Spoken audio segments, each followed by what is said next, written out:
J'adore cette période-ci de l'année parce que le crabe des neiges sort en même temps que les nouvelles asperges. Donc, c'est la saison idéale pour faire un risotto de crabe des neiges et d'asperges. Je vais m'amuser un petit peu avec le risotto aujourd'hui parce que j'ai décidé de l'essayer avec du faro. En fait, c'est de l'épeautre et du riz sauvage au lieu de notre traditionnel arborio ou carnoli, riz carnoli. Alors, on va voir qu'est-ce que ça va donner. On l'essaye ensemble. Pour commencer, on va faire chauffer 2 cuillères à soupe à peu près d'huile d'olive dans un grand chaudron. On va voir au préalable préparer notre bouillon, 2 tasses et demie de bouillon de poulet ou bouillon de légumes, selon votre goût. On va ajouter une petite cuillère à thé de beurre dans notre huile d'olive. À bonne température, on incorpore le poireau qu'on va faire revenir quelques minutes seulement jusqu'à temps qu'il devienne translucide. Ça va aromatiser notre huile d'olive avant d'ajouter le riz ou si vous voulez faire comme moi, le riz sauvage et l'épeautre. Une tasse de riz sauvage et d'épeautre ou de tout autre riz. C'est sûr que la cuisson va être un peu plus longue avec du riz sauvage et de l'épeautre que ça l'aurait été si vous aviez utilisé un riz basmati ou un riz de moins longue durée de cuisson. Et c'est là qu'on va ajouter notre tasse de vin blanc.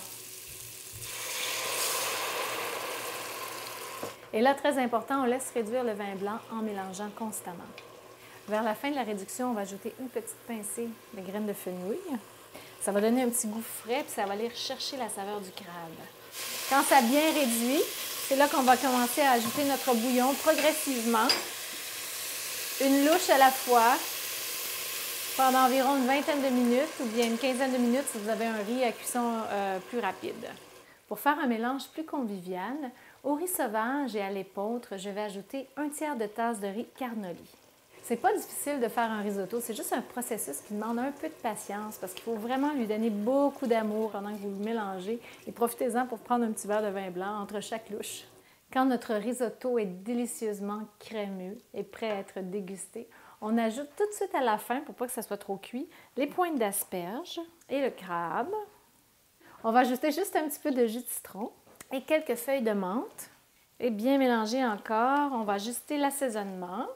Poivre d'un côté, sel de l'autre. Oh, regardez les couleurs comme c'est beau. Si vous êtes vraiment gourmand, vous pouvez ajouter une petite noix de beurre dans votre risotto et bien mélanger. Vous pourriez aussi ajouter du parmesan, mais moi, j'aime pas tellement ça avec le crabe. Alors, un coup que c'est tout fait, tout préparé, on verse le mélange dans un beau plat de présentation. On va servir ça de façon conviviale au centre de la table. Quelques feuilles de menthe sur le côté pour la décoration, pour la fraîcheur. Et un petit peu de citron. Voilà, une assiette festive et parfaite pour la saison du crabe des neiges.